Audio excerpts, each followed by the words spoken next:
ഇന്നലെ ഇടാൻ വെച്ച വീഡിയോ ആണിത്. പക്ഷേ ചില സാങ്കേതിക കാരണങ്ങളാൽ ഇന്നലെ വീഡിയോ ഇടാൻ പറ്റിയില്ല. സാരല്ല, ഇന്ന് കാണാമല്ലോ. ഷോപ്പ് ഉദ്ഘാടനത്തിന് പോയി തിരിച്ചു വരുന്ന വഴി കുറച്ച് പരിപാടി ഉണ്ടായിരുന്നു. എൻ്റെ ഒരേ ഒരു സിസ്റ്റർ ഇൻ ലോൻ്റെ പിറന്നാളായിരുന്നു. അപ്പം ഗൾഫിൽ നിന്ന് എൻ്റെ ബ്രദർ വിളിച്ച് സിസ്റ്റർ ഇൻ ലോക്ക് ഒരു സർപ്രൈസ് കൊടുക്കാൻ പറഞ്ഞു. അതിൻ്റെ ഡ്രസ് പർച്ചേസിനാണ് ആദ്യം പോയത്. അപ്പോൾ അമ്മായിക്ക് ഏകദേശം ഇഷ്ടപ്പെടാൻ സാധ്യതയുള്ള ഡ്രസ്സിൻ്റെ കളക്ഷനൊക്കെ നോക്കി സെലക്ട് ചെയ്തു. ഞാൻ തന്നെ ആദ്യം ഇട്ടത് ട്രൈ ചെയ്യുകയും ചെയ്തു. അപ്പോൾ പച്ച ഡ്രസ്സാണ് സെലക്ട് ചെയ്തത്.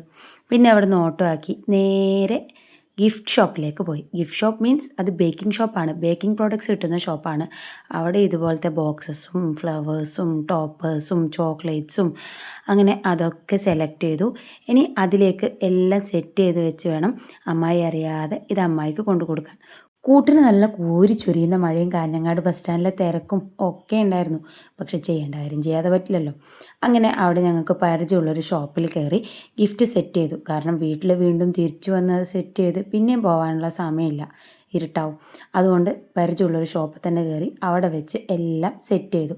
ഇൻവിസിബിൾ ടേപ്പ് ഉപയോഗിച്ച് ചോക്ലേറ്റ്സൊക്കെ കവറിൽ ഫിക്സ് ചെയ്തു.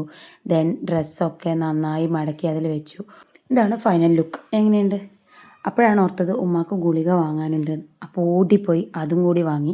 പിന്നെ പോയി നല്ലൊരു മസാല ദോശയും ചായയും കുടിച്ചു. ഉച്ചക്കത്തെ ചോറിന്ന് സ്കിപ്പായിരുന്നു. സത്യം പറഞ്ഞാൽ ഈ നാഗ വയറ്റിലേക്ക് പോയത് ഈ മസാല ദോശയാണ്. ഇതെൻ്റെ ഫേവറേറ്റ് സ്പോട്ടിലെ ഫേവറേറ്റ് മസാല ദോശയാണ്. അവിടുന്ന് നേരെ ബസ് കയറി. ബസ്സിൽ വിൻഡോ സീറ്റ് പ്രിഫർ ചെയ്യുന്ന ഞാൻ മടിയിലെ സാധനം കൊണ്ടും മഴയായതുകൊണ്ടും പെട്ടെന്ന് ഇറങ്ങേണ്ടതുകൊണ്ടും പെട്ടി സീറ്റിൽ സ്ഥാനമുറപ്പിച്ചു. വളരെ പെട്ടെന്ന് നമ്മൾ സ്ഥലത്തേക്ക് എത്തും. അങ്ങനെ മിഷൻ സർപ്രൈസ് സക്സസ്ഫുള്ളി കംപ്ലീറ്റ് ചെയ്യാൻ പറ്റി. നല്ലൊരു ദിവസമായിരുന്നു. ഇന്നാകെ തിരക്കായിരുന്നു. വൈകുന്നേരമായി, ഞാൻ ആകെ ടയേർഡായി. കേക്കൊക്കെ മുറിച്ച് കഴിച്ച് അവിടുന്ന് തിരിച്ച് ബസ് കയറി വീട്ടിലെത്തി. അപ്പോഴാണൊന്ന് റിലാക്സ് ആയത്. കോരി ചുരിയുന്ന മഴയത്ത് അങ്ങോട്ടും ഇങ്ങോട്ടും നടന്ന് കാലിൻ്റെ കാര്യം ഏകദേശം തീരുമാനമായിട്ടുണ്ട്. അപ്പോൾ ശരി, ഓക്കെ, ടാറ്റാ.